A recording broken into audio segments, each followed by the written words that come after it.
Welcome in, everybody.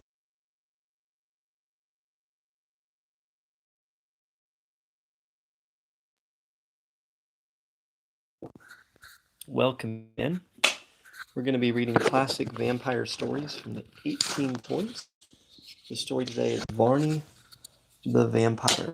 Do I ever get nervous on a live? No, not anymore. When I first started, I guess I probably did sometimes, but it just becomes something you do. It just becomes something. Let me put this on here. It just becomes part of life. I assume it's similar for people that do public speaking of any kind, that over time you just kind of get used to it. Now I need to start up our other one. So we're going to be on 3 different platforms all at the same time. And don't worry, the lovely wife will be in here in just a few minutes. We begin promptly at 7 Central. So for those of you joining this recorded later, that's about 25 minutes from now. So here in about 25 minutes, we'll begin. And if the wife's a little late, that's okay. It's the privilege of a beautiful lady to keep us all waiting anxiously for her arrival. Isn't that right?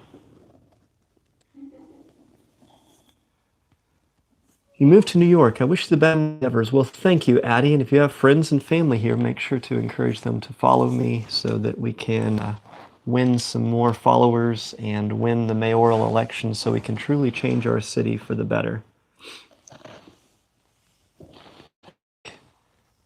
Therefore I am. I think we're set up. Am I in the vampire Airbnb? No, I am not. This is my house. This is where I'm currently living. And we kind of consider this to be our studio room. Still trying to adjust all the framing. Hello, Austin. Welcome in, Tata. I haven't won yet, but I'm going to win. I'm going to win.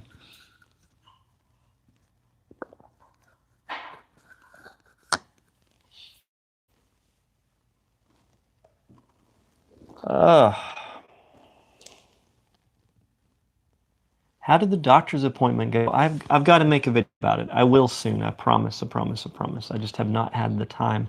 Today I spent all day working on a weird project, as I sometimes do, and I didn't even have time to publish a video about the weird project I'm doing. The mayor's office is nonpartisan. So you run not affiliated to any party. Welcome in, everybody. We have so many folks here. Thank you for the hat and mustache. Make sure to follow. Make sure to consider the gifts and all those things. Those help us out greatly, but particularly joining my team. That helps me out more than almost anything. Hey, Hannah, welcome in.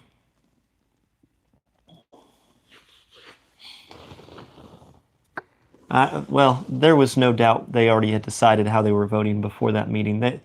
Sometimes the citizens speaking are just a formality. You're the only one there right now. We just started a few seconds ago, so if you're joining me here, there'll be some other folks coming in shortly. Just make sure to share, help to repost, all those things.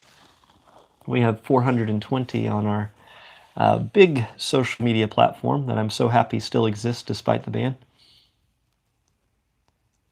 How has my town accepted me running? So far, extremely positive. And if you didn't see me live yesterday, I spoke before the city council did a vote about the ridiculous water slide project that is a waste of money.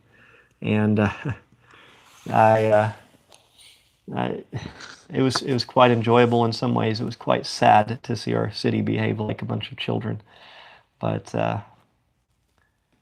yeah, speaking in front of everyone seems to be taking me relatively seriously. I think at first they did not, but I'm pretty sure everybody is taking me seriously now. And they better, because they're going to find out a lot more as things go. I've got more plans than just the mayor race. There's a lot of things we're planning on. Hello, welcome in. The cold city of cold Ohio. Yeah, I bet it is cold in Ohio right now. Unfortunately, we are going to have a winter this year, it looks like, in Fort Smith. So far, we haven't had a winter. But next week, this weekend, they are calling for a winter to possibly hit us. We might get 12 inches of snow, they're saying. I don't believe that. but maybe 6 inches. I'd believe 6 inches might be possible, but we'll see what happens. It's very rare for us to, I've seen 12 inches of snow maybe once in my life. I don't think we're going to get that. Did you hear that I was starring in a movie? Yes, I'm going to be in a movie. I'm actually expecting the trailer to come in any day for me to be able to watch. I won't be able to share that with you. But the director, we're trying to time everything out with all the different release elements. There's a lot of things that go into place on that. Yes, I'm still running for mayor. Well, thank you, Bug.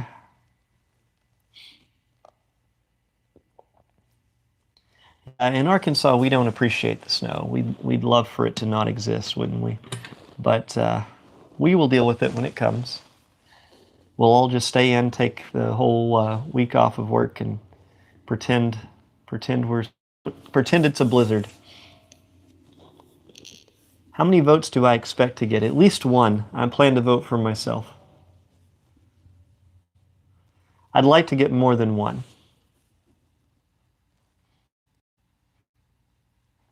Why don't I ask this question? Would you vote for me? Everybody that's here, who would vote for me?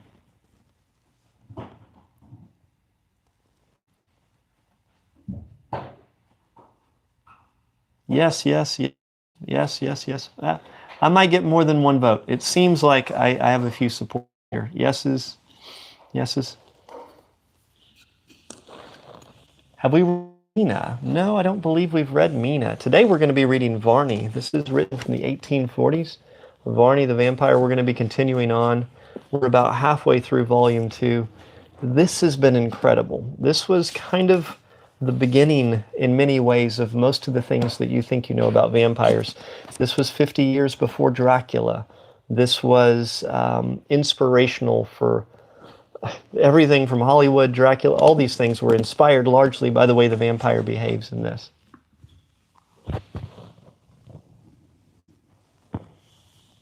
Thank you guys so much for your support. You would vote for me if I helped with taxes and home ownership. Well, I cannot stand taxes. As a mayor, there's not much that a mayor can do about taxes. But in home ownership, I will help you own homes right now. If you just follow me, I will teach you how to buy homes and how to do the things that are necessary to be able to get there.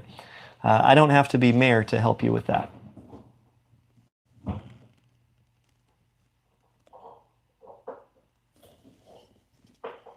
Thank you so much, Linda. Thanks, Katie. Thank you. Thank you, thank you, thank you. Thank you for the hearts. I appreciate that very much. It definitely helps us. We'll be starting in just a few minutes. The lovely Jennifer is preparing, and it is the privilege of a beautiful woman to keep us waiting anxiously for her arrival. So all of us can just be patient. Yes, we read Carmilla almost 2 years ago here live.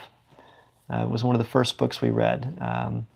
That has a lot of fun female on female tension, that was kind of interesting. Is a prefabricated home a bad investment? Generally speaking, a manufactured home is not a great investment. I do believe that may be changing because FHA loans can now apply to things like that. So I think that that's going to change, but I don't know. I can't be for certain. In the past, they're more likely to go down in value over time than regular homes are. What did I think about the vote last night? I think it was going to happen that way before we ever, there was nothing. Some could have come in with a, ordained thing signed by Jesus who says, the blessings of God are on all of those that vote no on this. And the president could have showed up and said, we'll give you $1 billion grant to the city if you vote no on this. And,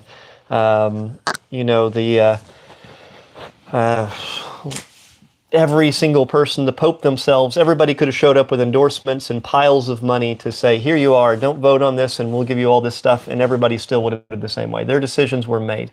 There was no information that could have been given to them that would have changed it. They weren't listening to what the citizens had to say. They did not care. I have not posted my cholesterol yet. I will. I just didn't have time to do it today. The wife was busy with things. I'm busy for things. We have a big snowstorm coming this weekend, and so I'm trying to prepare different aspects of our house.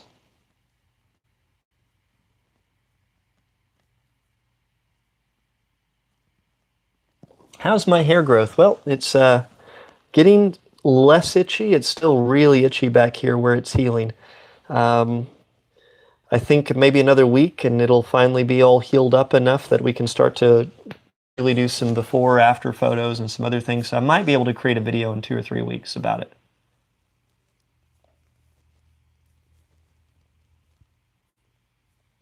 What happened to my hair? I had a transplant operation in Turkey.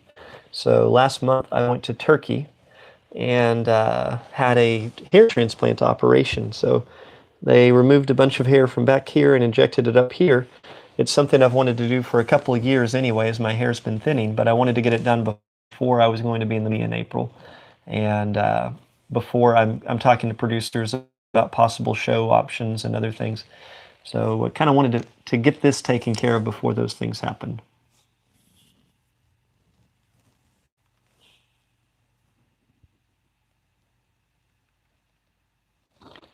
You want me to talk about the water park situation in Fort Smith? What do you want me to talk about it? I've already, yesterday, talked very much about how awful it was for our city to do that. And right now we have 395 people here. Most of them are not from Fort Smith on this particular channel alone. So I do believe I would bore a lot of the people with our local politics.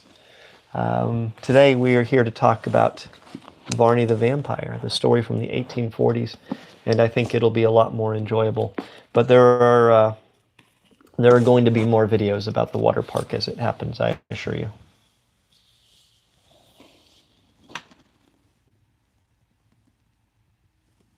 What is my stance if I got into the office in the water park? I would absolutely have voted no yesterday. We needed to sell the slides and try to recover. Let's put it this way. If you were to start a gold mine and you believe that there was gold somewhere and you start digging, and after, say, $3 million or $4 million, you haven't found any gold. You haven't found any signs of gold. It's very evident that there's not gold there. You don't say, well, I guess I'll just put another $3 million into digging this hole. Eventually you say, I guess I need to do something different. I guess I need to cut my losses and move on. There's something called a sunken cost fallacy, which is when you've sunk money and time into something, and that makes the thing feel more valuable than it is. Ultimately, we would not have chosen to spend $3 million on those slides yesterday had they not already sunk in all the costs. The only reason they felt like they needed to spend the $3 million is because they already spent $4 million on it. Had they not already spent the $4 million, they would not have spent the $3 million to do it, which means it's not a good idea. They could have sold the slides or recovered some of the money, and that would have been better. A sunken cost fallacy will cause you to make lots of bad investments over time, so learn not to do that. And now I've ended up talking about the slide. I didn't intend to do so, but here we go. We're going to talk about vampires. It's Vampire Story Night. We're going to be reading about Varney, a classic vampire story from the 1840s. What is the movie that I'm doing? I cannot wait to share a trailer with you. The director is going to have a trailer ready very, very soon. And we're just trying to work out all the timing on when we're going to release a trailer and talk about those things. But I'm excited. I can't wait to share more with you. Yes, you have a very keen eye there. That is exactly what we have up there. Sunken cost is often how I explain long-term unhappy relationships. Hey, what's up, guys? Scares here. Hey, Ransom, come have a seat if you want. What's on your brain, sir? I'm about to do some derma rolling. Derma rolling. Yep. Tell me, what is derma rolling? So that's the thing with, so it's like a little cylinder with 0.25 millimeter needles on it. Okay. Spaced like tiny increments apart. Okay. You roll it all over your face, and it prevents you from having to go get... Hey, don't poke the bald spot. It's kind of tender still from the operation. It prevents what? What does it prevent, Ransom? Well, it awakens hair follicles. Oh, it awakens them. Yeah, it'll wake them up. And like poking you with a needle, is that how I get you up tomorrow morning? If I poke you with a needle to get you up? You know, you'll have mixed results with that, actually, thinking about it. I see. What if you get mixed results on the hair? Your mom gave results last night in bed. Dude, it's inappropriate to make your mom jokes in front of people that are polite and well-mannered like our audience here. That is not cool. Nobody appreciates it. It's not funny. Anyway, back to what I was Especially since that's your grandma. Well, your grandma. Okay. Is, Anyway. All over town. What's the point of reproducing? You know, guys, what's the point? That's what you end up with. Now, he's amazing. I hope you appreciate his humor. I do love him very much.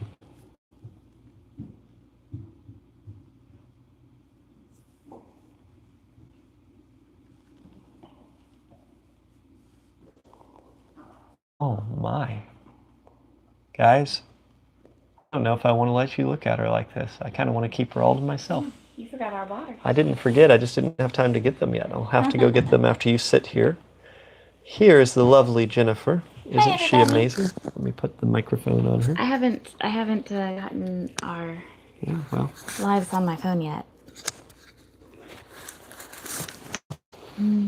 Ah, she's so beautiful. We're trying this. What? These microphones. Well, we got this one. We got this. We got different channels with different microphones going. My. So we're trying some different things. We're going to see how all this works out. I don't know how it'll all work out, but we'll find out. Yeah. So I had a choice of a couple different hats to wear, but I chose this one because it belonged to my mother. Hello. Hello, everybody. You've been wanting to ask, do you really think you're a vampire? That's really strange, Miss Almond, because I've been wanting to ask, do you really think that you're a human? That's odd.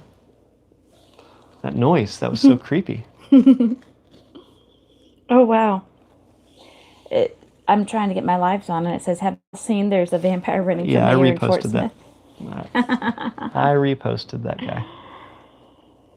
Oh, that's hilarious. I'm going to do that too because it's hilarious. Yes, her hat is cute. This is from, what, 60s? Yes, it is from the 60s, and if you read the tag on the inside, it's even more fun because it is from Japan. Okay, I'm going to go fetch us some water. You're going to hang out with everybody here. Marvelous. Okay, do your best. I'll be back. Hello, Alabama. How do I keep my hubby spellbound? I try to take care of him very nicely every day. This evening I made hollandaise sauce and cooked him a ribeye steak. Rare, just the way he likes it. Any word on the merch? I haven't known anything about the merch yet, although I do think it is fun. Well, thank you. I'm glad you like my outfit. Hello, Texas. You guys are all so wonderful for joining us here. I'm very excited to read our story tonight. You love rare steak too. Wonderful. With hollandaise sauce? Homemade hollandaise sauce is actually very easy. It's something that I encourage you guys to look up and to figure out how to make, especially if you have an immersion blender. Can I stand up? Okay, so I am wearing some fleeced line leggings, and then I had found last year on Amazon, I found these very long leg warmers. So, long leg warmers. So I'm wearing my little shorts, my shirt from Scarlet Darkness, and these cute little leg warmers. Yep. You can find them though, just extra long leg warmers that'll come up all the way to your thighs. Yes, it's so fun. Is there only 3 off-brand geese? Oh no, grease? Excuse me. Let me sit down, dear. I was trying to read the comment. Yeah, some people are just trolling, dear. You can't. You can't Oh, I engage thought with they all were the people. talking about tallow. No. We buy the South Chicago house tallow, and I use that in a few things. And then we also go to our local abattoir, and I pick up some suet from the abattoir, and I cook that down into some tallow. That's hard down. I could imagine so with these. It's because I will button the buttons, which I'm wearing fleece line leggings that come all the way up anyway, but I will button the buttons. And when I'm wearing the fleece line leggings, you don't feel that air. And so I end up not getting my fly sometimes, but thank you very much for letting me know. Excuse me. Were my So- teeth filed down, or do I wear vampire teeth? Well, my vampire teeth don't tend to come out when I have had a nice, lovely steak. I am not hungry at all. She usually eats before Vampire Story Night do. because she gets a little tongue-tied. Her tongue will catch on her teeth. I have a long tongue. She can reach her eyeball with her tongue. It's a true story. So, reminders. During our story times and on any of our other lives, anytime we get 50,000 likes up here, I will perform some magic for you. So if you enjoy watching magic, make sure to be tapping the screen, sharing our live with other people, all of those things. It helps us out greatly. Whoa, wait, what? Where'd it go? Come here, I'll show you. Okay. Sorry, my son Ransom came here. Okay. So right up here. Up here. Yeah. What? Yeah, dude. That was a nasty, nasty booger. I love it. Oh. Yeah, you should probably go get that looked at by a doctor. Where's the clean out thing? Yeah, just maybe a plunger. Plunger might plunger? do. A plunger might work good. I think we just got one. I need to get my shoes to show everybody. Well, Jason, you were live at the city council meeting last week. Well, isn't that wonderful? You were there. Oh, that's the wrong one. There we go. Hi, everybody. Welcome in. What brought us to Fort Smith? We've been in Fort Smith, my friend. Yes. People like to share rumors that I must come from California or Thank you, Mary. over in Europe.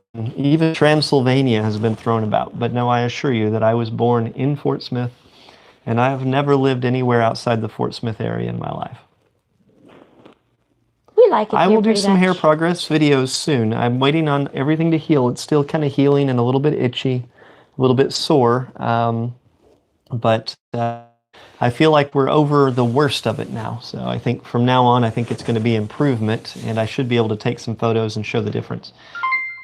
Aw, thank you for the stars. What was that? I need to mute it so we don't hear that too loud. That was so loud. Yep, loud. There we go. Thank you for the stars. Thank you for the heart me's. Thank you for everything. Magic is my profession. No, magic is not my profession. I'm a landlord. I've got you loaded on all 3 platforms now. Hello, West Kentucky. Yay. I went to West Kentucky to take a person to prom once when I was 19. Not far from Paducah. Let me grab my shoes that I'm so happy to have. Wait, shoes? Shoes. Oh my God. Shoes. Okay. I can't believe we just did that. We're going to show off shoes here. Why is it hard to believe? I am. I'm going to show off the shoes that I was gifted from Hot Chocolate. But because I also get to show everybody the shoes. Okay, I'll allow it. Go on. Oh, outage in our area is resolved. Yeah, I saw that. Yay. I saw that. I love you. Love you. Oh, she's amazing. She's amazing. You know, one of the most important things about the feminine part of a relationship, and I use feminine because it's different people can fill that role, but in her case, the thing I think is so important is the inspirational role. You know, muses in Greece were for inspiring people, and they were all female. And I am inspired to work so hard because of her. Without her, I would probably be hanging out playing video games and just goofing off, wasting time. But because she exists, I must accomplish so much. She is the inspiration, and there's an incredible amount of value in that role. And I don't think our society emphasizes that role enough. Welcome in, Alberta, Canada. I don't know what Voldemort is. But these are the shoes. See, there's a Nosferatu. Nosferatu. And then there's rats. No, gotta show everybody the rats. Well, we don't even have it tagged on our... No, I don't have it tagged right now. But I gotta show you guys anyway, because Hot Chocolate sent me these shoes. And there is Ellen Hutter. And all of the art is hand-drawn. So, I'm very proud of these. Very happy. She's very fond of this particular brand of shoes. I am. And they come in a little coffin. Yeah, it is a little coffin. Now, remember, there is a difference between a coffin and a casket. There's absolutely a difference. So a coffin is your 6-sided box like this. It's tapered.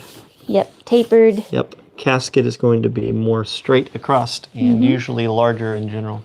Nosferatu wasn't your favorite. The recent one, that one is... The new one is creepy. These are hot chocolate designs, so just in case you weren't like all excited about those, look how cute these are. You can find some of them on my TikTok showcase if you're interested. Super cute.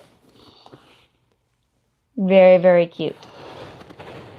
Excuse So me. this not only has bats, because I love bats, they're marvelous little sky puppies, but it also has strawberries. All right. Strawberries. So we're over Thank you very much. 50,000 likes now. So that means I have to do a magic trick. So we'll start the story after this trick. I'm going to start off with my famous card trick. I'm the only person in the world that can do this trick. I practiced a lot to be able to do it. So what I'm going to do is take a card from this deck, flip it over, put it around backwards. Okay? That in itself isn't that impressive. You've seen magicians do things like that. What makes it impressive is I'm going to do it using only my tongue. And you're going to pick the card. Somebody give me a card. Thank you. What do we say? We've got the 5 of Hearts. All right. The 5 of Hearts is what we're going to do. He's going to find the 5 of Hearts with his marvelous tongue. I enjoy his tongue. Did I make that hard for you? All of the jokes flying around tonight.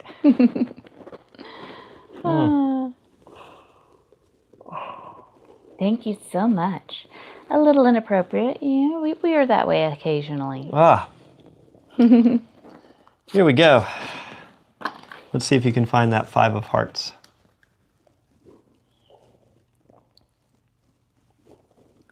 You see it in there? Try to Such show it to all talent of he us. has.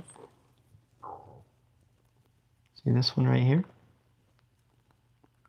Would it be cool if that were the 5 of Hearts? Well, dear, we had to touch each other at least twice. We have 2 children.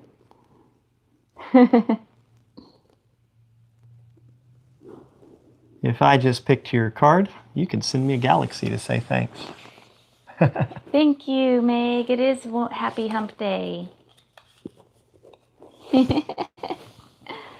I know, most guys can't even find the bean, right, ladies? Welcome in. Make sure to follow. I can't believe I just said that out loud and want to run for mayor of Fort Smith, Arkansas. What a wild guy I am. We try to take care of each other. All right, it is after 7 o'clock. Time to begin our vampire story. When we reading. last left in our story, Mr. Twizzle, the lawyer, was trying to follow the Colonel into the bank. And he could not find the Colonel. He went into the bank trying to follow him, and he was gone. And then, of course, as he was looking around the bank, trying his best to find the Colonel, I have to remember to say the Colonel. Donna just paid up with the galaxy. That's total respect. I did pick your card. I say that out of jest. You don't actually have to do it. Thank you. And he ended up getting arrested for loitering around the bank until his clerk from his office came out and was able to point to him and say, yes, that is my boss. So goodness gracious. I wonder what's going to happen next. Well, we also need to point out that Miss Marguerite Meredith and her mother are trying to make it to where Marguerite marries the Colonel, because they are very suspicious that the Colonel is very wealthy, as he has been boarding. So, angry Mr. Twizzle. Okay. Mr. Twizzle seated himself by Miss Meredith's fire, not at all pleased with what he had anticipated and expected on that day, and yet well pleased that there was an end to it. But, at the same time, he had conceived a dislike for the Colonel, of which the reader can easily guess the reason. The Colonel had received him rather haughtily, and he was annoyed at it, and he was resolved that he would do him no service, and now the indignity that he had received was so vexing that he knew not on whom to wreak his anger. At all events, It gave him a great dislike to the colonel, which would require a considerable time to overcome. He sat there waiting for Mrs. Meredith, who was then engaged somewhere else, but it was not long before she entered the apartment in which Mr. Twizzle sat meditating upon his misadventure, and considering in his own mind what would be the best course to pursue. "Oh, Mr. Twizzle, I hope that you have not been waiting a long time for me." "Not long, ma'am." "And how have you gone on today, Mr. Twizzle?" "Rather indifferently indeed," said Twizzle with a groan. "I may say very indifferently indeed. I have had plenty of indecent, I may say, of adventures. An incident, not indecent. Pardon me. I ought to have said misadventures, which appears to have dogged me step by step in this affair." "Oh, indeed. I am amazed at that." "You would be more so if you knew all." "Oh, dear sir, tell me what has happened," said Mrs. Meredith. "I am anxious to hear what has caused you so much stress. What has happened to you of this character? I hope it did not happen in consequence of your doing anything in this affair of Colonel Devril's." "Indeed it did, Mrs. Meredith," said the attorney solemnly. "I have been sedulously engaged in this affair, and I have been seriously inconvenienced by it." "Oh, I regret that very much." "Oh, but you could not have helped it, Miss Meredith. You could not have helped it at all. I know that very well. Therefore, there is no blame attached to you. You are free. But I have suffered. Oh, nevertheless, I have suffered." "Oh, dear me! How sorry I am, to be sure." "Oh, yes, ma'am, but it can't be helped. I was taken into custody as a suspicious person, and had some difficulty in getting my release from custody." Miss Meredith lifted her hands and her eyes to express the amount of astonishment she felt. "Oh, yes, Miss Meredith. I followed the colonel into the Bank of England, and there I saw him enter, but by some wonderful means he suddenly disappeared. I missed him, and could not again obtain the slightest clue to him. I did not again set eye upon him, and while endeavoring to regain the track, I was taken into custody for loitering about." "Indeed? Then you have learned nothing about the colonel?" "Nothing at all. I missed him. I saw him going into the bank, and that was all." "Well, he has come back, and appears to have received money. I should think that there could be doubt as to where he got it from." "It is a mystery." "Indeed? I should hardly think it possible, as you saw him go in. What would he go there for but for money matters? It seems clear enough to me. I have no doubt in my own mind. Everything appears to be straightforward and plain." "Indeed," muttered the attorney. "There is much truth in that.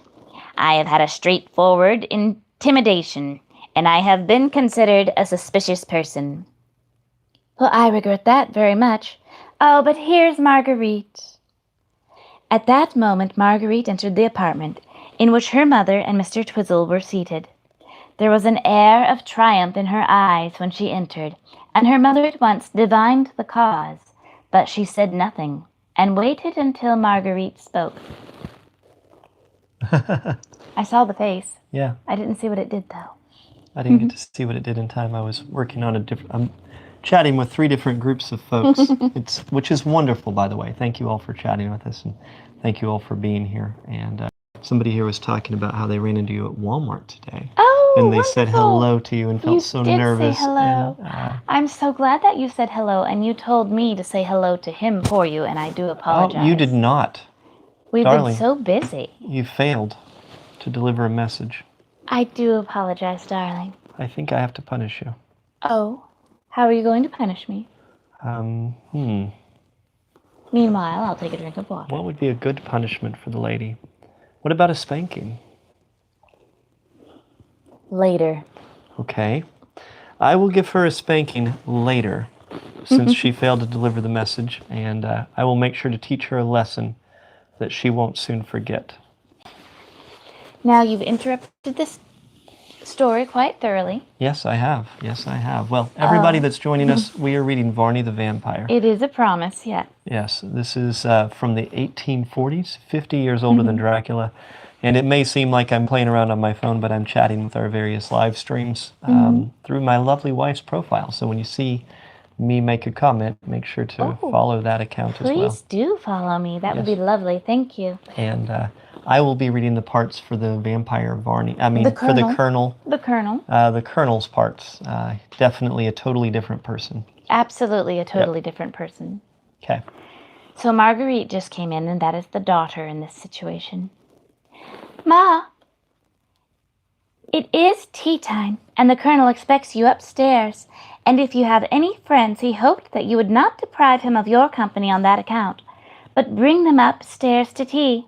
He's particularly good-humored tonight.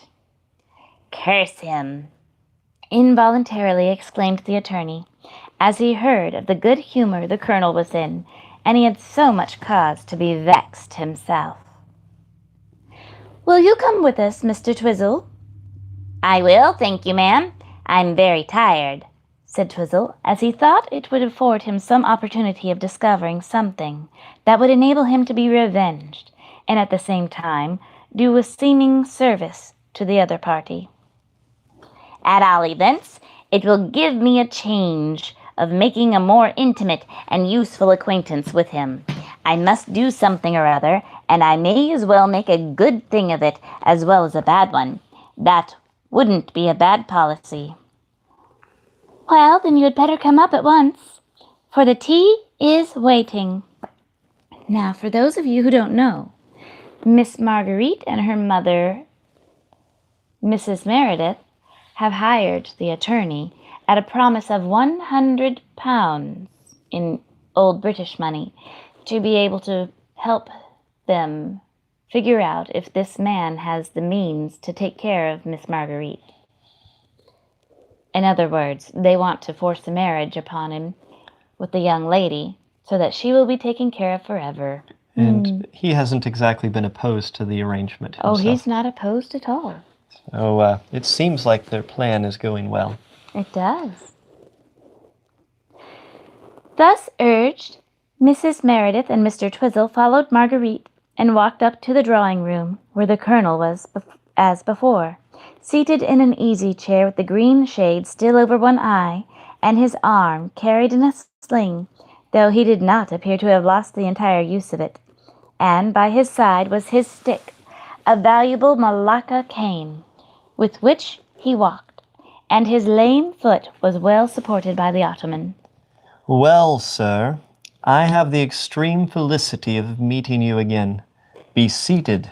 It is a very charming day, the most comfortable that I recollect since I have returned to England. It's remarkably fine, said the attorney, shrugging his shoulders and giving a suspicious glance towards the Colonel, as if he thought there was a latent smile lurking upon the Colonel's countenance. But he could not detect it, and yet he felt very much aggravated. There is, even in this climate, some decent weather. But then when the matters go on happily and cheerfully, then the climate appears more genial and kind. Strange that it should be so. But I can't help thinking he looks more provoking than ever I saw in my life.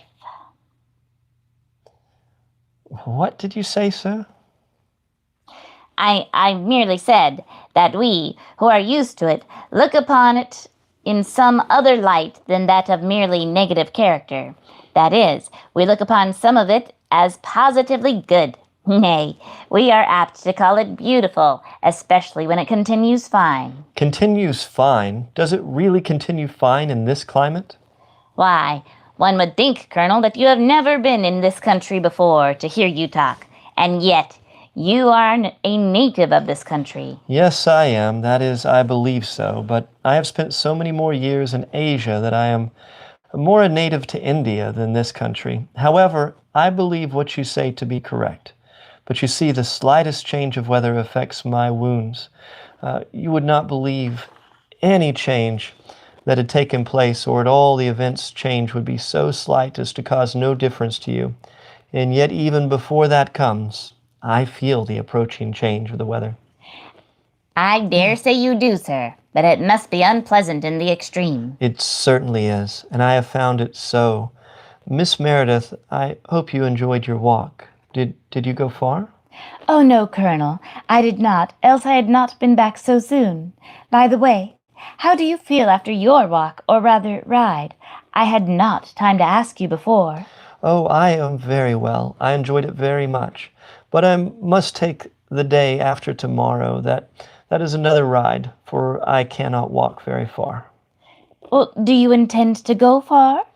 To the South Sea House.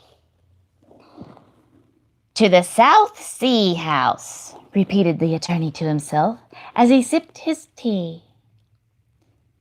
He has some of the stock on his hands. Well, I dare say that it is likely people belonging to these companies generally prefer them to any other stock. However, I will follow him there and see if I can't do better. I will tread upon his heels, but what I will find out something this time at all events. Are you acquainted with this stock? He inquired after a pause. What, the South Sea stock? Inquired the colonel. Not much, but I believe it to be a good and steady stock, a very good investment. It will pay you better interest than the funds. Oh, but is it secure? Well, that is a very difficult thing to answer. But I think it is safe enough. I have that opinion of it. I do not object to hold it. That, of course, is the best answer one can have to its presumed security. Yes, I have a good opinion of it, and do not object to holding it, as I said before, and that is the best opinion that can well be offered. Have you, Annie? Oh, none, sir, but I have a friend who wanted to purchase stock of some kind, or to place money out to advantage, and I wished to learn a little more concerning it. I do not mean to say there is no better, but when you have invested your money, you do not like to change the stock? Certainly not. Certainly not. It is inadvisable, said the attorney, unless you have some specific reason for doing so at the best of times. You are the loser by expenses. Well, said Mrs. Meredith, I'm very glad to see you are so well after your journey. Journey, do you call it? Why, ma'am, I cannot call anything less than some few hundred miles a journey. Anything less is a mere baguette. I don't know what that word is. I have no idea how to even pronounce that word. It looks like baguette. Yeah, is that like the two L's together in Spanish, where it's like tortilla? I do not know. We will just have to I'll look have it to up look later. that word up later. I do not know this word. Oh, dear me, Colonel. What journeys you must have traveled. Indeed, I have, madam. Some of them beautiful and romantic, and some of them dreary, and some terrible from the obstacles that opposed us, and others from the nature of the ground that we had to go over, and the dangers attendant from the fatigue of the climate and of the enemies. It must have been a terrible thing. Females in those parts are definitely out of question. Oh dear, no. There are ladies, and English ladies too, who live there for years and who follow their husbands' movements with the camps and who undergo all the dangers and the fatigues merely and cheerfully, and even put some of the best of us to blush with their fortitude. Well, I am glad that we have a good character, even so far off in India. It cannot but be expected. But the mothers of such men can bear fatigue and hardships, else their sons could never be what they are. However, we have many examples of heroism in India, not of men only, but women also. Then there are many interesting points for us to hear an explanation about in India, said Marguerite. I love to hear such things, especially from those who have been there and mixed up among the people who have lived here and who have had much experience with them. I hope we shall have ample time to talk over how many such matters, returned the colonel. For to me it is pleasant to speak of the past and relate all I have seen, known, and taken past in a place so distant from us all as our Eastern Empire. Indeed, I love to hear them, said Marguerite. I'm afraid that she will have to keep you pretty constantly employed in relating all that you have ever seen, Colonel, said Mrs. Meredith. She's a strange girl, and has many fancies that way. She is fond of the wild, irregular life that you describe. She would have made an excellent soldier's wife, I am sure. She's so fond of that kind of thing. I hope she will do so now, madam, and that she will have less of the fatigue and danger that fall to the lot of a good many. For I candidly tell you, it is one thing to hear these things tasked of, and another to bear with them. Plains of burning sand and want of water, mountainous regions covered with snow, and no means to obtain warmth and shelter. These are things exciting though in a narrative, and yet heartbreaking to experience. Oh, said the attorney, there can be no doubt it is a much better in perspective than it is to experience. I can easily imagine when you hear of battles and sieges, how they wished that they had been there, and how much would have been done by our individual exertions. But dear me, that's as different from being shot in the beginning, and so seeing none of the fun that was to follow. Oh, Lord bless my heart, being put out of the way in that manner positively makes me nervous. I do believe that I could be hanged before I march up to the breach. Fortunately, all men are not of that... That is not the right voice. No. Fortunately, all men are not of that opinion, else we might all of us be unalived in our beds, and no one to protect us, said Marguerite contemptuously. It is necessary that some men should be born for one purpose and some for another. Some are poltrons from their birth and require better men to take care of them, while others win honor and profit on the field of danger and on a life, and snatch triumph from the hands of the reaper. Trying to censor this for appropriate social medias can be a challenge sometimes. Exactly. Half a loaf is better than no bread, and half a man is better than no man at all. And I believe that many of them leave the field of battle, leave it in a very little better state. Now, I should not care for life upon such terms. It must be such as is worth living, and such I do not consider life, when one is rendered a cripple all one's life. Well, we all have our different ideas upon that subject, but I rather think the state would be nothing without the profession of arms, and the lawyers would grace the lamppost, if I might judge from popular opinion. So he's talking, just to be clear that you understand, sometimes the language and the way that things are described They're being mean to each other. Yes, they're being very awful to each other, and he's talking about popular opinion would see the attorneys hanging on lampposts, so that people passing by could watch them suffering to the point of being completely unalived. Scandalous. Yes. There are probably many people that would like to see lawyers in that situation to this day. Popular opinion is nothing in this country upon such matters. It amounts to something, and you would say so, I imagine, if you felt it clinging to your throat in the shape of a halter administered by the king. Anyway, okay, sorry, Are you okay? Why, said Mrs. Meredith, I dare say that it isn't always expressed so forcibly, and Mr. Twizzle does not hold it of any importance so long as it is not expressed so loudly as that.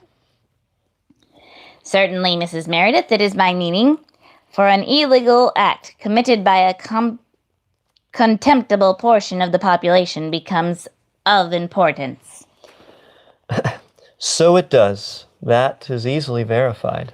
But still we may be thankful to those who bravely fight and unalive that we may be here in ease and quiet, and free from danger, and able to enjoy our lives and homes in peace. The one part of a nation cannot do without another. All are necessary to produce a powerful kingdom, and not only powerful, but rich and intelligent. No doubt of that, said the colonel. Tea was now cleared away, and some wine was placed upon the table, and the colonel took a few glasses of some rare wine, of which he offered the attorney to drink, and the latter willingly accepted and found it some of the best he had ever tasted, and he continued to taste until he got quite talkative, and, to the pain and mortification of Mrs. Meredith, began to talk in a strain that would in short time have done them much discredit and mischief. Mrs. Meredith, however, always full of expedient, soon devised on that had the effect of putting an end to a scene she feared would come to an unpleasant act if continued in, and therefore left the room for a few minutes, and then, when she returned, she said, "Mr. Twizzle, you have been sent for, and you are wanted immediately." "I sent for?" "Oh, yes, sir, you are wanted." "Well, nobody knew I was here." "Oh, yes, I told my clerk as I came along. Confound him. I was just so comfortable, too." We can finish this another time, said the colonel, pointing to the bottle. "Oh, yes, thank you. Good night, Colonel Deverill." Good evening, Mr. Twizzle. Mr. Twizzle quitted the drawing-room, Excuse me. vowing vengeance to himself against the brute of a clerk of his who should dare to come and interrupt such an agreeable evening. It was most horribly provoking. He could have called down the vengeance of the universe upon the head of the offending mortal who had come for him, and in this mood of mind he entered the parlor. "Where is he? Where is he?" Where is who?" "My clerk, the man who came for me." "Listen, Mr. Twizzle. I have called you out. No one has been here for you, but I had no means of calling you out as I wanted to speak to you." "Well," said Mr. Twizzle, half surprised and half vexed, "what do you want to say to me now that I am here?" "I want to impress upon you the fact that the habits of the colonel lead him to retire about this time, and I feared that you, not knowing this, might stop beyond the proper moment, and so took this method of telling you what I am sure you would like to know." Mr. Twizzle could not object. There was something reasonable in, and yet he was at heart vexed, and could not help saying, "Well, I should have thought the colonel would have been so pleasant and so talkative if he had not been comfortable. He would have said so." "Oh, dear, no. He would have not done that, even if you had remained till daylight. He has too much courtesy towards a stranger to do so." "Very well. I will be gone. However, I will take care and not forget the South Sea House the day after tomorrow. You must make the best of it, you can, and let me know when he is likely to go, so that I may not lose my chance." "Certainly not. I'll do as I did before," said the lady. "Do so." "And I hope you will meet with better luck than you met with before." "I hope so. However, here I am, and I'll do all that I can for you. Goodbye, Mrs. Meredith. Good day. Good night."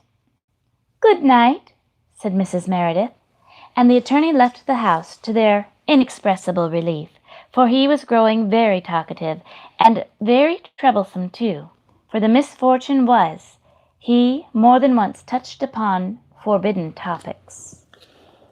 Welcome in, everybody. We are reading Varney the Vampire from the 1840s, 50 years older than Dracula.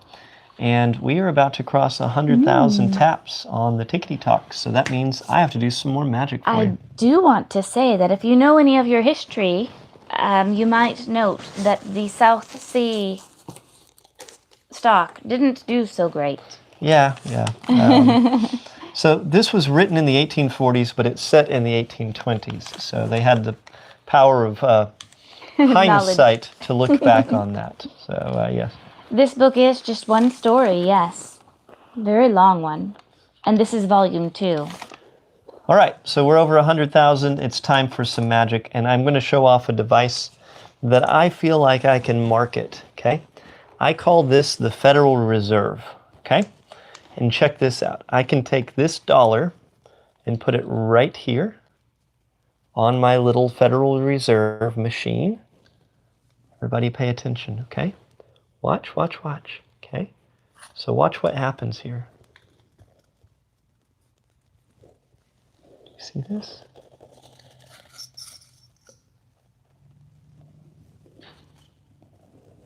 Ah. What do you think? Do you think people would be interested in a device that does this? Yeah, no wonder the government likes to do that so much, right?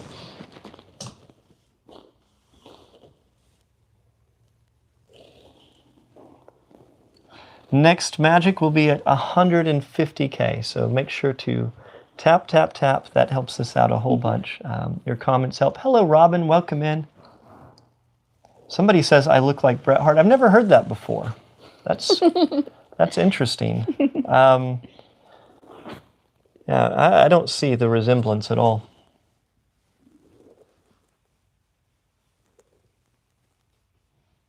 Welcome back, Barkley. Blood type. I don't know if we should share our blood type. Should we share our blood type? Have I built an avatar in Magic the Gathering deck yet? No, I have not. I do have a few Magic the Gathering cards from the avatar set.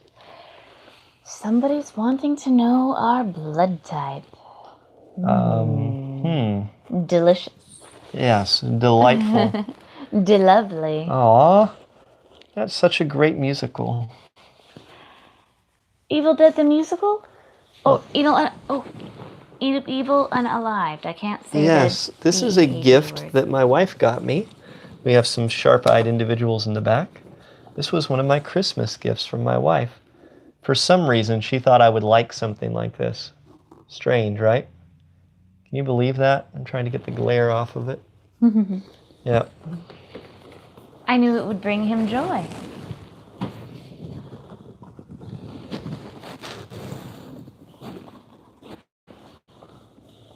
He does like it. I know he does. He also has the autobiography. Is it an autobiography? Hail to the Chin, yes. The book that Bruce Campbell wrote. I do believe you loaned it out to someone, though. I think let somebody borrow it. Somebody that's a great fan of Bruce Campbell as well. So. Older Ash from the newer series. Yes, he did star in a what was that on? Was it on Stars? I believe so, the TV series, yeah. It was great. It was really great. People like the fact that your hat and your lips match. Oh. She puts a lot of effort into the little things like that. It really matters. I'm also wearing these amazing bat earrings. For those of you in TikTok land, Kelly makes these. So they're super cute. It's a little bat. What lipstick do I have on? It is Beauty Bakery. They're Lip Whip. Yeah, so for those of you in TikTok land, friend Kelly, she's hanging out here in the chat, and she's makes jewelry. This cozy beanie is from the 60s. I don't think you could buy one. Yes, my mother brought this back with her from in the 60s. Yes, it's all fun. Try to have fun.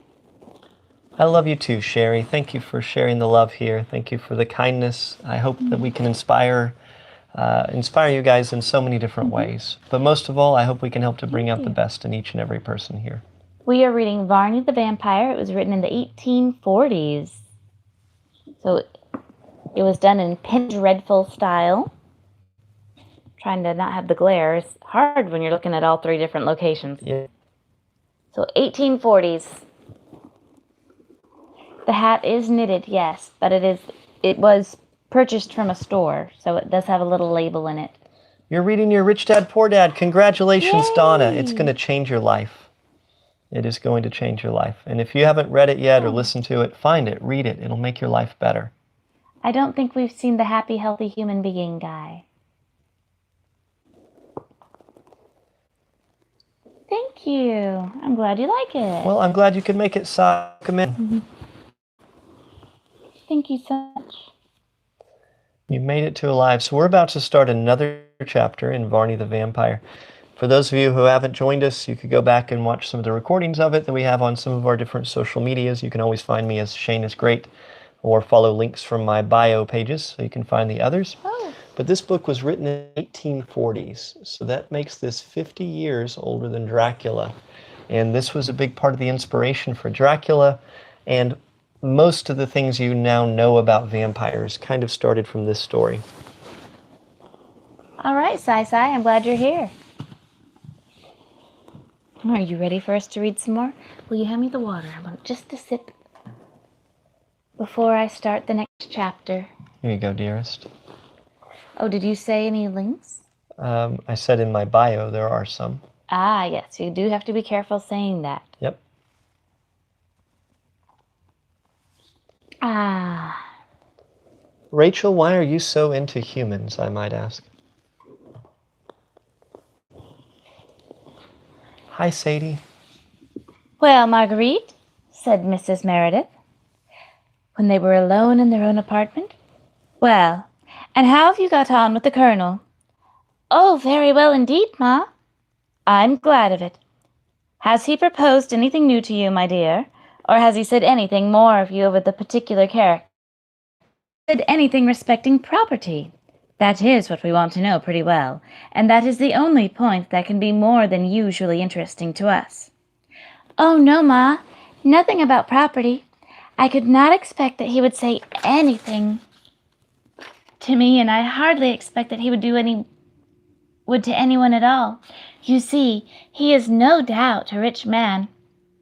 Well, and he would not consider it at all necessary to say anything about it to anyone. That it is so peculiarly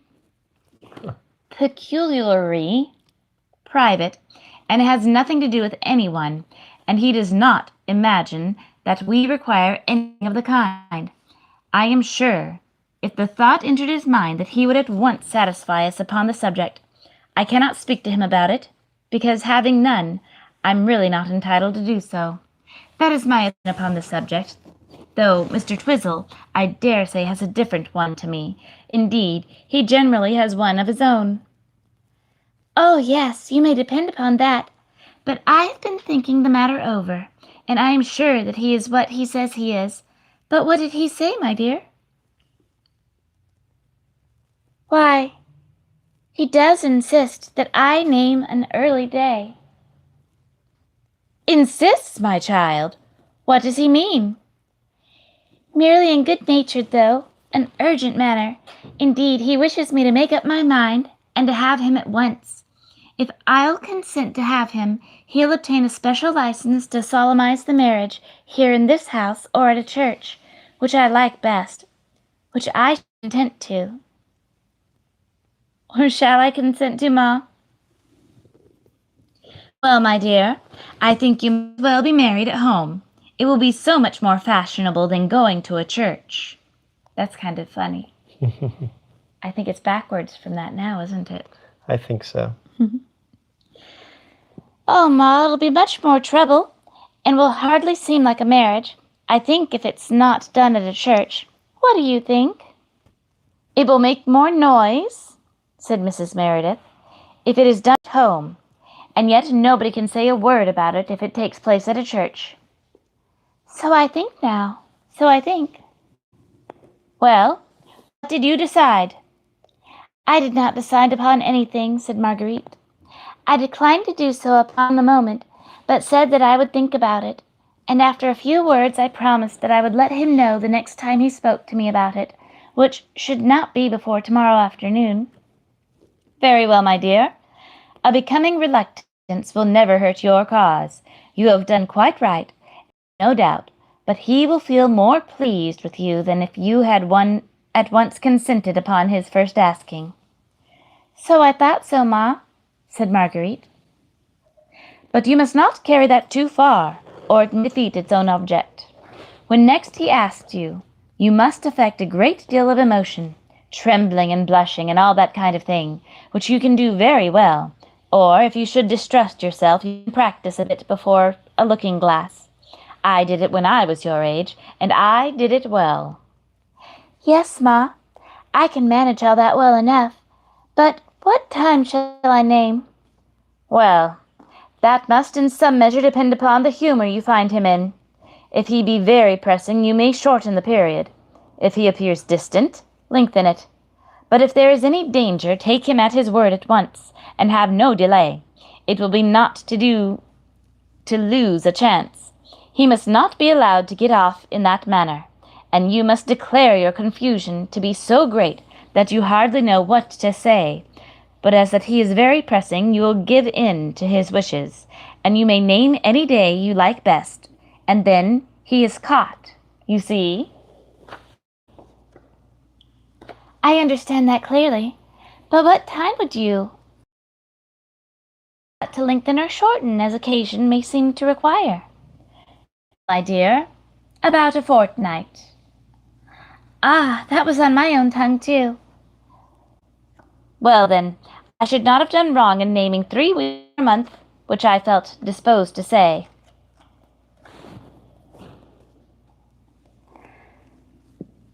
No, but you need to make it more than 3 weeks, unless you see any fitting occasions, or any need for doing so, said Mrs. Meredith. After an amiable council, the mother and daughter held, having for its object the entanglement and speedy marrying of the unfortunate East Indian colonel, they both indulged in balmy sleep and slept till morn. The colonel himself said no more about the object of the previous day's conversation when the amiable mother left the daughter alone with the colonel, who appeared to, as if actual by clockwork, when the hour of his forbearance had passed. He again spoke of the matter. Miss Meredith, my impatience will, I hope, be excused on the score that my love is ardent, and I have already waited as long as I promised. You know to what I allude. Oh, I'm afraid I must say that I do, Colonel. Excuse me. But will you not grant me more time to consider this matter over? Remember, it is a serious matter. Oh, that there is no doubt. But I do not feel the same doubts you do, for I only feel how much I can do for your happiness, and how willingly I will do it. Oh, of that I have no fear. Then why not consent at once? Consent to have the man who loves you, who dotes upon you, and who will do all that an ample fortune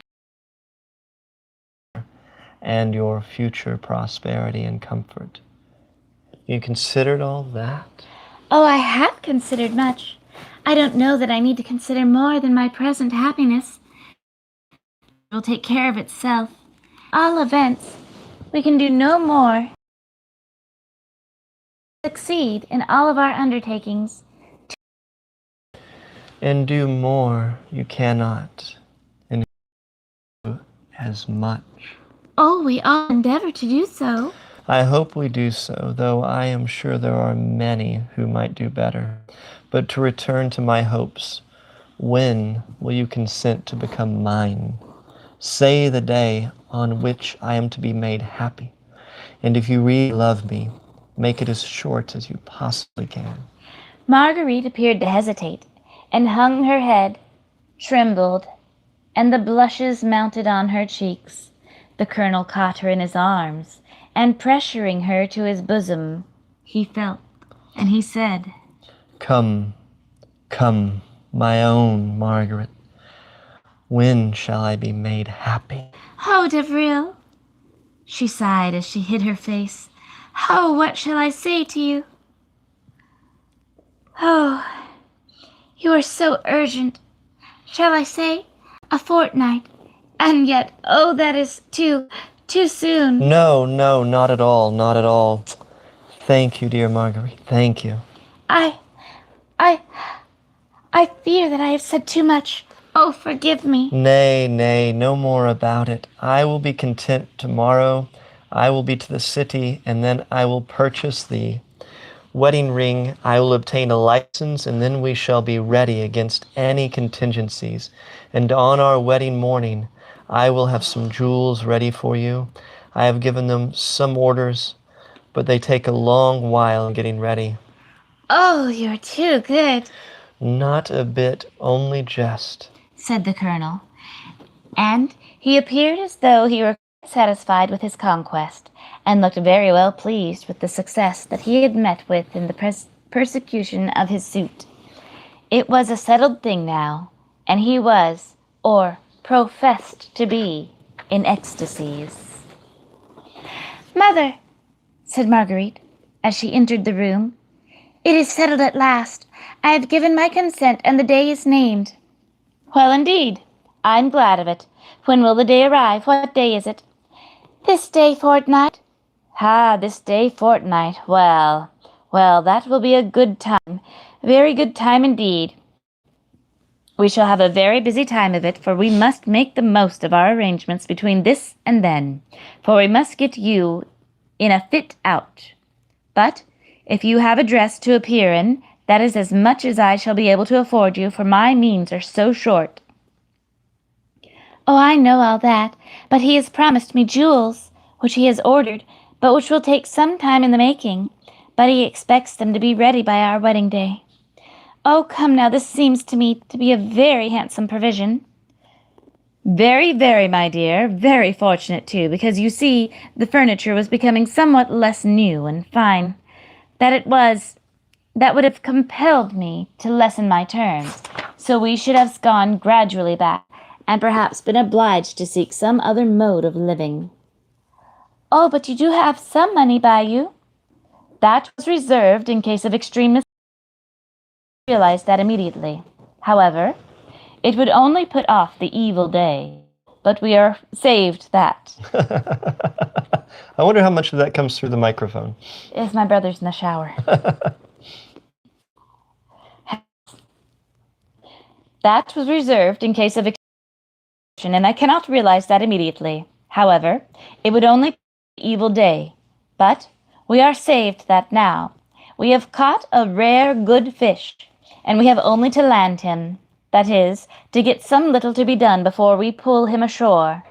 We must keep up the farce, but I tell you, we must not be guided by Mr. Twizzle, though he is of great use." "Oh, no, Ma, we must not." "I have thought of that. And yet, I do not like to give up the idea of finding out first what he may have in the shape of property, though I am sure that it would do no good, yet to have one's curiosity satisfied is something gained. Still, I am not so curious that I must be satisfied at the expense of our prospects." "Oh, no, Ma. I'm sure that I want badly enough to know all about it, but I will restrain my curiosity until I find out by means, and at a time when no offense can be taken.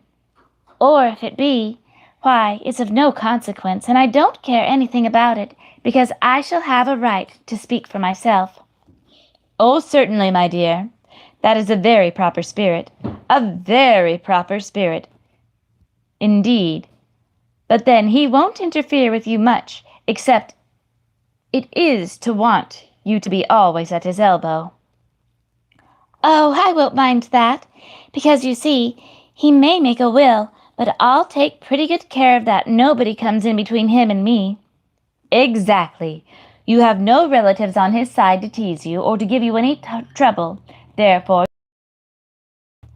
"Oh, I have. And now I suppose it will not be too much to speak to one's bridesmaids." "Ah, my dear," said Mrs. Meredith, with a shake of the head. "What's the matter? What's the matter, Ma?" "Ah, my dear, there is the difficulty, you know. How easy the Colonel has fallen in love with you. How sudden that has all come about, and how short of a time the courtship has continued." "Oh, so much the better, Ma." "Certainly, my love, but it should make you cautious. Very act with the bridesmaids, because you don't know what may happen with such old as the Colonel. They are dreadful sometimes, and you don't know what they will do. They will fall in love with anybody.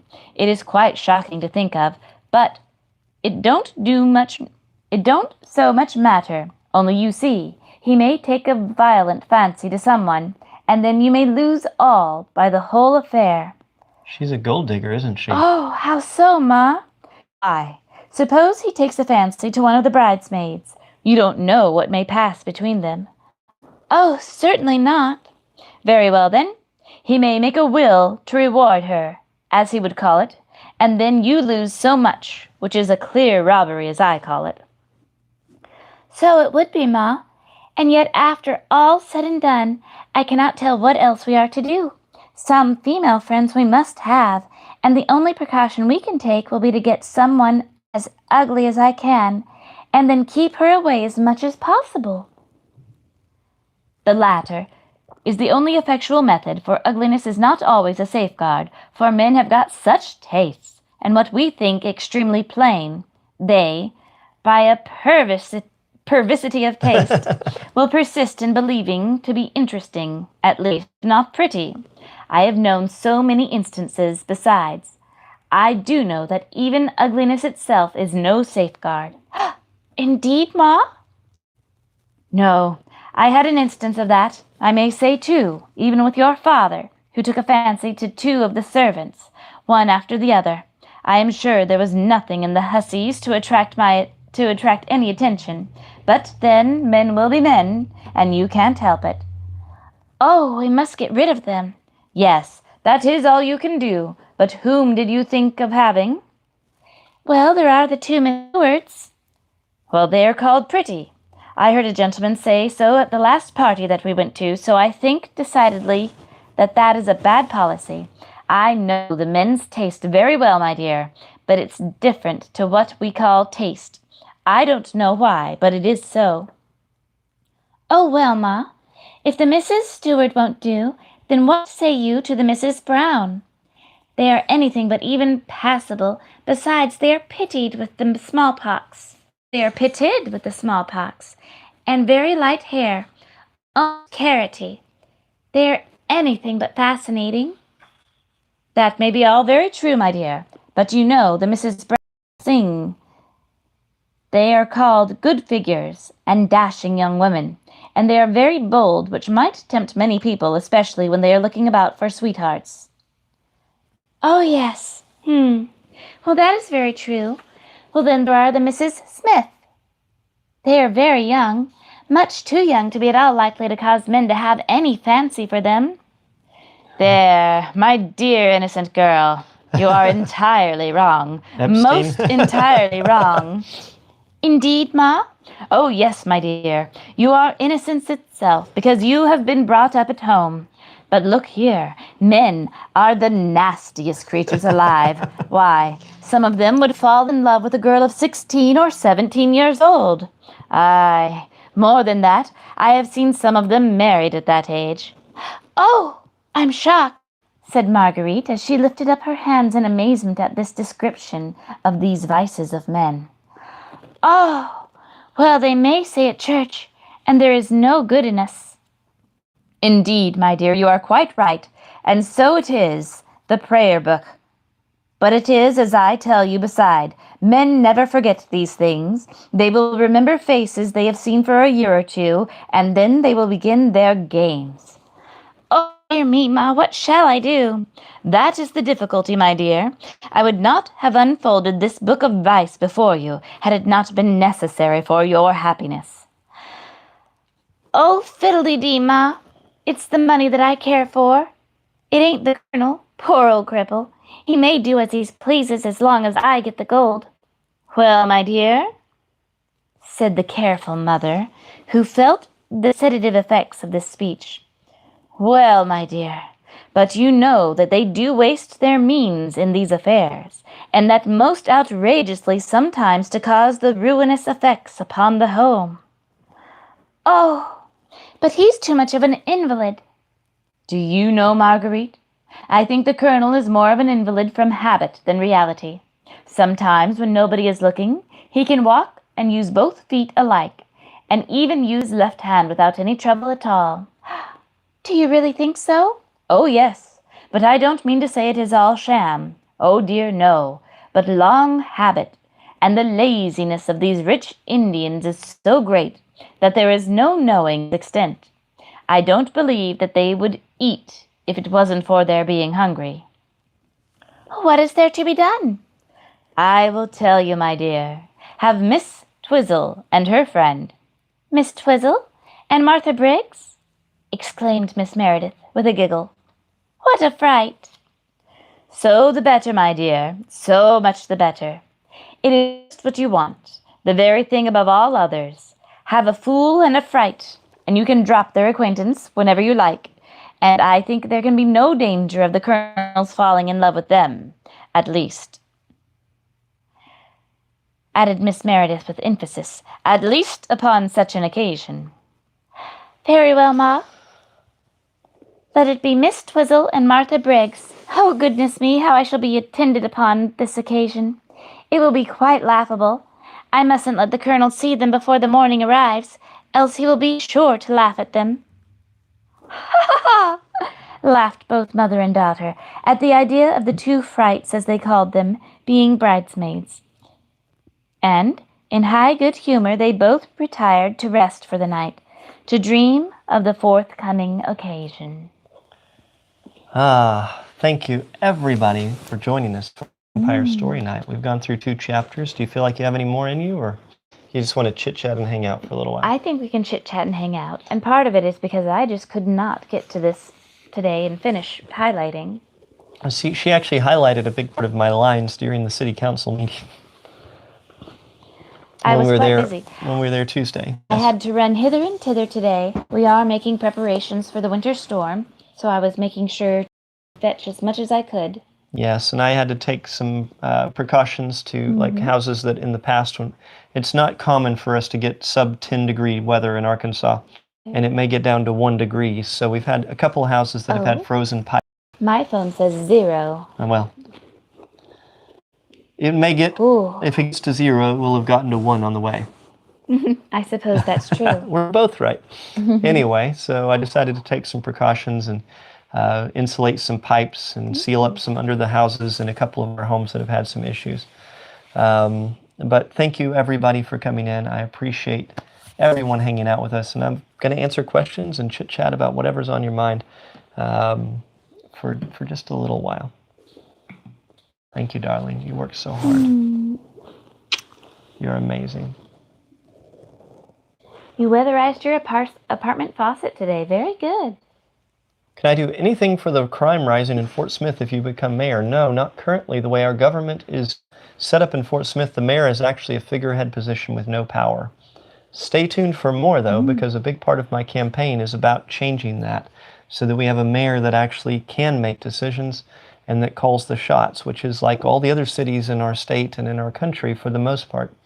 He does like to get, the mayor does get to do the Robert's Rules of Order. Yeah, but we're going to change that with a petition that's going to be happening at the same time as I'm running for mayor so that the mayor could do things about it. Thank you, Mary. Thank you so much. You guys are amazing. Thank you for the stars. Thank you for the hearts. Thank you for all the wonderful things you do for us, everybody. Put up our book till next week. I am not going to be running for president, Ryan. No, this is vampire mayor, not vampire president. Who knows what the future may hold? Oh, no, darling. Do not sign me up for that job. You don't think you won't change your mind 10 years from now? I don't want to think about doing that job or thinking about, like, that is not an appealing thing. Honestly, I'm fine without that job as well. I think that would be much more trouble than it's worth. I agree. I don't want to do that much responsibility. I have enough responsibility with 20 houses I'm managing. And being the best husband I can be for you. Dear, and being a father. Someone says they want me to be first lady. Aw, I love you so much. Do you want to be a first lady? I don't know. I'll have to think about it. Okay. When's the meet and greet going to be happening? Sometime soon. Sometime soon. And that's spelled M-E-A-T. Yes, we'll have meet when we have our meet and greet. Thank you so much. You're so very kind. In the chocolate shoes, yep. Yes. First lady in the hot chocolate shoes. First husband to the president is crazy. Mike's been trying to troll for a while, and for the most part I've been ignoring him, but he really wants some engagement. Well, I don't know about me being president. I don't think that I could handle that. Have you noticed that everybody who takes that position ends up greatly aged after that 4-year period? Is there a carnivore-friendly version of hot cocoa that Addison. that we're aware of? Oh, Addison, I was at Walmart today, yes. So, carnivore hot cocoa. You can do keto hot cocoa, but yeah, I don't think you can do a carnivore hot cocoa. Carnivore isn't plants. But Many carnivores will do coffee still. yeah, so I still do I coffee. think that it would be acceptable that you could, if you bought just the cocoa powder and not hot cocoa mix, that you could probably make an acceptable dirty carnivore beverage. How does my sons feel about my government run? Well, I have 2 different sons, and I don't know. They're probably kind of used to me just going off on a tangent and deciding, well, I don't have enough responsibility today. Let's do some more, because that's just kind of been my way for their lives. And I think that's natural for the types of people that are going to lead and are going to take responsibility for things. It's natural to see responsibilities that you think you can take and to go after those. For many people, want to be followers. They don't want to be accepting responsibilities. They don't want more responsibility in their lives. They want to get rid of it. And I can understand the appeal of that. There are many times where I'm envious of those who can go away from responsibilities and go towards relaxation, but that's just not my nature. We do eat fish sometimes, yes. You're trying intermittent fasting with the carnivore working. Usually you don't have to intermittent fast with the carnivore, but if it's working for you... I wouldn't at the beginning of your carnivore journey, but after a few years in, I'm actually considering doing more intermittent fasting again, but I do have to be careful, because you can over intermittent fast and hurt your thyroid. If you put your body into starvation mode long enough, then it will slow down your thyroid system. So I spent some time on Monday getting my website ready. I'm not quite finished with it yet, but I hope to have it up by this weekend. I may have quite a bit of time snowed in to work on my online presence and getting it set up, and maybe working on our t-shirt designs and some of the other things that you're going to want, because I imagine our Vampire Mayor t-shirts will probably be in demand. How fun. You recognized the boots before you recognized me. You were like, ooh, cool boots. What boots were you wearing today? I was wearing my pink Demonias. With the black spirals? No. Oh, the really hot pink one. Which one you're talking about, yeah. I wouldn't call those hot pink. Exercise with ballet. I'm on prednisone. Okay, so you need a lot. I see. So you're in ballet, Mary?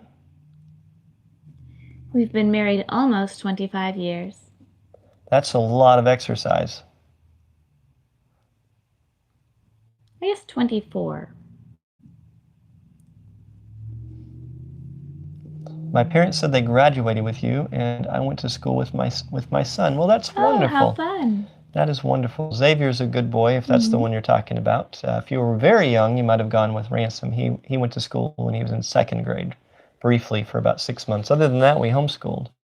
And I don't know what happened at school, but he was so traumatized by it, he never wanted to go back. Right. He felt like all of his friends turned on him pretty hardcore, and he just really didn't like that. And I don't know. He felt very rejected after his time in school. So Xavier then GED at 16. 26 years of marriage. Congratulations, Dawn. Oh, wonderful. We're not too far behind you. They said all good things, and it was Ransom. Wow, so you have a good memory to remember Ransom. That is a good memory. Wow. Ransom is amazing. School is not for everyone. That is true. You're still asking about our blood types over here. Goodness me. I'm not going to be having the adult beverages with Jason this Friday night. Yeah, I haven't been able to make that in a while. I probably need to come hang out with you guys. I imagine several of you probably would have some conversations for me. Hello, Delaware. Welcome in. I wish you were closer so you could vote for me. I think you could still do that after exercise time. Well, it'll be everything this upcoming. Yes, so yeah, the or weather. it'll be getting close. So probably everybody preparing for it. It cut out after said they turned on him. Yeah, Xavier, when he was in school, he felt like a lot of friends turned on him after his fiasco with the hat. But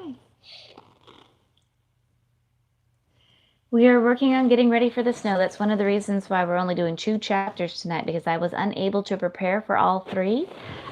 We have more to do tomorrow to get prepared for the snow. We have on our hot tub at our B&Bs, we have thin vapor cover that we keep on the hot tub, but we're going to have to get a big cover out and get that on top of the hot tub tomorrow. What was the hat fiasco? I haven't talked about it in a long time, but our oldest son, Xavier, when he was homeschooled, up until he got sick of actually having to do work and working hard for us. He wanted to go to public school because it was easier. So he chose to go to public school when he was in 8th grade, and then he was going to 9th grade. And in Van Buren, at least, which is where he was raised, Van Buren is right next to Fort Smith, he was in the 9th grade academy, which I think is a terrible idea, but a lot of school districts do this, where they have 9th graders only in the building. And I think that's awful. But I could see why they would think it would be good, because a lot of your 9th graders aren't to driving age yet. Right. But they're too mature really for the junior high school. Yeah. So it's kind of a weird age. I think you need to have something to look forward to and think, well, someday I'll be that age, instead of just being stuck with a bunch of emo 9th graders. Like, I don't think it's a good fit. But anyway, I digress.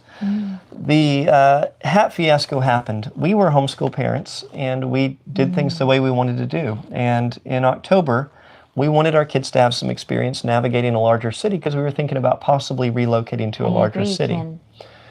We thought, why don't we take them to Las Vegas? Because Las Vegas has the mass transit and some of the other things, but it's more like a theme park set up on the Strip and everything, rather than like a traditional city. So it's kind of like a small introduction to that. And we didn't want them to miss that. So we let them stay home from school for a couple days while we spent 4 days in Las Vegas. So we took a Thursday, Friday, Saturday, Sunday. During one of those days, they had a special day at the school where you could pay $1 and you could wear a hat. And for whatever reason, my son was very excited to wear a hat to school and was very upset that he missed it. So on the Monday that followed, he wanted to wear his hat to school. And I said, if you want to wear your hat, that's fine, you can wear it. And he said, I agree. and he had missed the day that you could wear it and pay for $1. So I said, yes, you can wear the hat. Well, he got to school, and after a little while, we got a phone call. It was about lunchtime from the principal, and he said, your son has this hat on. And I told my son, if anybody gives you any hard time, just have them call me and I'll explain the situation. So the principal called me and said, your son has this hat and he's refusing to take it off, so I need to take his hat. And I said, well, you can't take his hat. And he said, well, what? I said, that hat is his hat. It's not your hat. You don't just get to take the hat from my son. And he's like, I don't understand. And I said, well, that's my son's property. It's his hat. You can't just take it from him. And he said, well, he can't wear it in school. I said, that's fine. You can tell him that. Well, that means he's going to have to leave school. And I said, that's fine. You can make him leave school, but you can't take his hat. And the principal was like, he's a straight A student. He's never gotten in trouble. You're going to cause him to miss school over a hat. And I said, I'm not causing anything.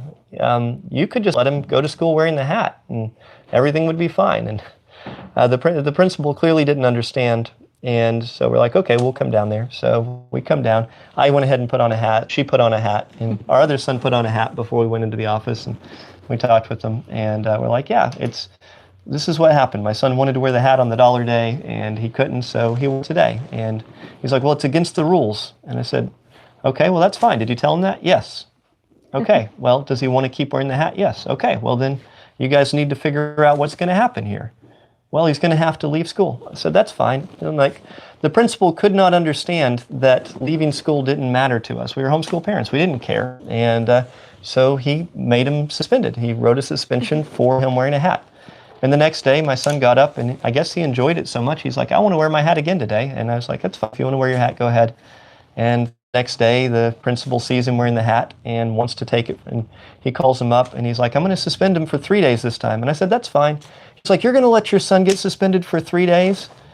And I said, yeah, I think he's going to learn a lot. You're the one doing it. I think he's going to learn a lot about how government doesn't actually care about logic and instead cares about controlling us. And he's like, what are you talking about? I'm like, you're teaching a lesson that I couldn't teach him otherwise, that the government is more interested in controlling your behavior than educating you.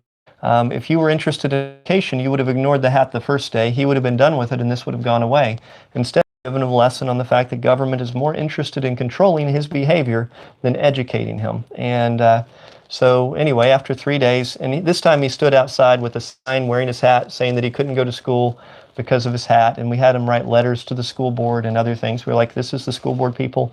He hand-delivered them. He had conversations with the superintendent about how could they change it, and all of these were his decisions. He decided to do all of those things. We gave him the tools to be able to do those things.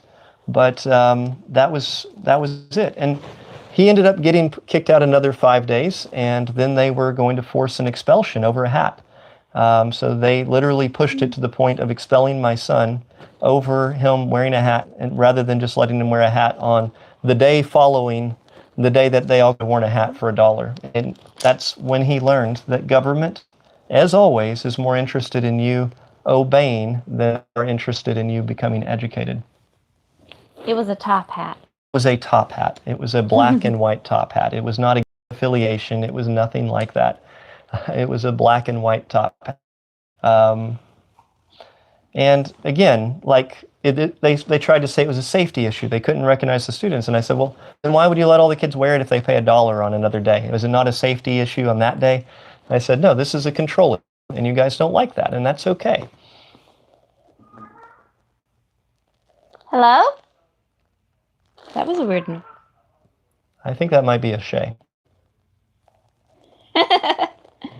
Well, that... Anyway, some... What? Hello? Shay, you can make some incredible noises. Okay, your mom. Oh my goodness. Dude. Okay. See, my brother's having his big cup of Ovaltine. Yep. I love you guys very much. It is after 8 now. I think it's time we go ahead and call it a night. I love you guys very much, and we will talk to you later. Bye. Take you. Bye-bye. All of you have a wonderful night. We're so glad that you were here with us.